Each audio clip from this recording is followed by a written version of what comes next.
The first time Kieran Vale truly saw her, she was sitting on the cold stone steps outside the Rivercrest Art Centre, clutching a worn-out coat tight around her, as if she believed it could protect her from the world that had already taken too much. It was a bright winter morning, sunlight spilling across the city in crisp, silver reflection, and yet the woman looked as though she stood somewhere the sun had not reached in years. Her name was Talia Wynne, and at that moment, she was simply trying to survive another day unnoticed. What Kieran didn't expect was that this woman, homeless, exhausted, but with a quiet strength still flickering behind her eyes, would change the entire trajectory of his life. And what she didn't know was that the billionaire who approached her that morning would offer her something that seemed impossible: a chance to be seen, a chance to matter, and eventually something she never dreamed she could have again: love. If you believe in second chances, kindness, or the unexpected beauty of life, please like, comment, share, and subscribe to Kindness Spark. Your support helps us spread more heart-touching stories just like this one. Kieran Vale was not the kind of man who enjoyed attending events filled with flashy cameras, gossiping elites,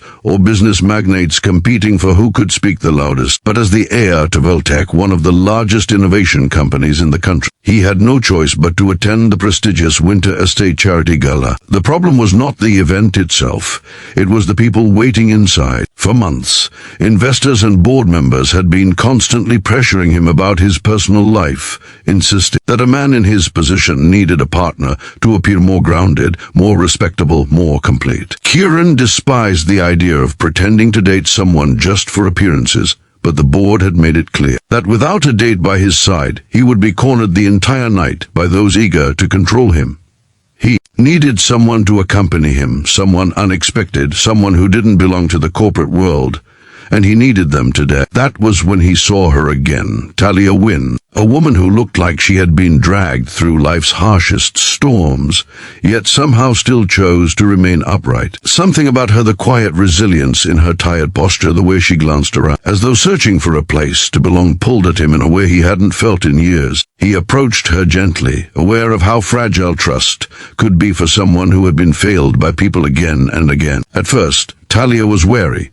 She couldn't understand why a billionaire in a perfectly tailored suit would bother speaking to a woman who hadn't slept comfortably in months. She had lost everything: her job, her small apartment, her family time, and with every loss, a piece of her confidence had faded away. She wasn't used to kindness, and she wasn't used to help that didn't come with a hidden price. But Kieran's voice was steady and soft as he explained his situation, not in a way that demeaned her, but in a way that acknowledged her humanity. He offered her a job, a chance to earn money, a chance to feel like she mattered again. She agreed, hesitantly but with a spark of hope she had not felt in a long time. He drove her to a quiet boutique where sunlight filled the shop with warm golden brightness reflecting off the polished floors. The boutique owner, a friend of Kieran's, didn't judge Talia for her appearance. She simply guided her with kindness. They helped her choose a soft blue dress, elegant but simple, one that shimmered faintly when the daylight hit it. Talia kept touching the fabric as if it might disappear any second. She hadn't worn anything beautiful in years. For once, she felt like she was allowed to be seen. As they traveled to the gala in the afternoon light, Talia stared out the car window at the bustling city she once navigated with confidence.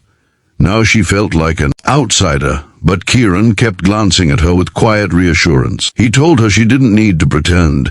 She only needed to be herself. That one sentence lingered in her mind longer than she expected. Inside the winter estate, daylight poured through tall glass walls, illuminating crystal chandeliers and polished marble floors. Guests turned immediately when Kieran walked in, but their attention sharpened when they saw the woman beside him. Some tried to hide their surprise, others whispered assumptions behind glittering champagne glasses. Talia felt every stare like a weight pressing down on her chest. She kept her hands clasped tightly, terrified she would embarrass herself or disappoint Kieran. But Kieran remained right beside her, offering silent strength whenever she faltered. He introduced her with genuine warmth, not as someone he had hired, but simply as the woman he chose to bring. That sincerity stunned the onlookers and unsettled those used to superficial displays. Slowly, Talia found herself beginning to breathe again. She had expected pity or judgment, but instead, she found herself being treated like she belonged,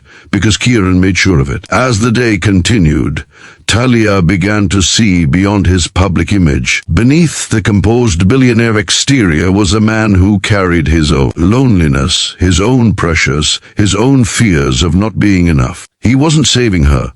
In some strange way, they were saving each other. Throughout the afternoon, Kieran found himself watching her more than he intended. There was something about the way she gently smiled when she thought no one was looking, the way she studied the artwork on the walls with quiet appreciation, the way she tried to shrink herself when she felt overwhelmed yet still remained poised. He realized she had a strength that none of the privileged guests could ever understand. And as for Talia, she found herself softening in his presence.